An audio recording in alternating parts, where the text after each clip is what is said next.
Сәлем достар, сіздермен Айнагүл. Бүгін ауызға салғанда еритін, өте жүмсақ шу деп аталатын пирожный дайындаймыз. Оған қайнатылған қамыр, яғни заварное тесто дайындаймыз. Суға сары май, қантты салып, пешке қойып қайнатамыз. Қайнағаннан кейін үстіне ұнды саламыз да жақсылап араластырамыз. Араластыра отыра қайнатамыз. Қамырымыздың дайын болғанын астында налет пайда болады. Сол кезде қамырымыз дайын деген сөз. Қамырымызды 50 градусқа дейін суытып, жұмыртқа салып, араластырамыз. Мінекей қамырымыз дайын. Енді кракелин дайындаймыз. Ұнға қант, сары майды салып, араластырып, қамыр дайындаймыз.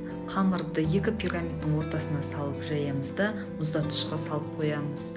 Жаңағы қайнатылған қамырымыз, яғни заварное тестіні кондитерлік қапқа салып, формамызға құйып шығамыз.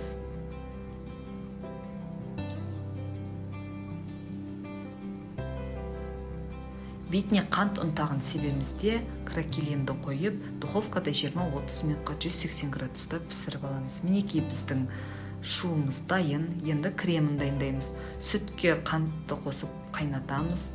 Жұмыртқаның сарысына сүтті қосып, крахмалды қосып араластырамыз да жаңағы қайнап отқан сүтімізге қосамыз.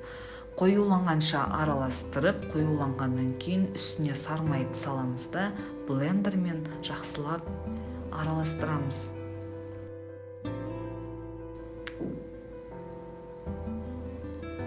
Креміміз дайын. Енді шуды креммен толтырамыз. Бетіне ягодный пюре, яғни жидек езбесімен саламыз. Жидек езбесін дайындай сатып алсаңыздар болады. Мен оны қолдан дайындадым.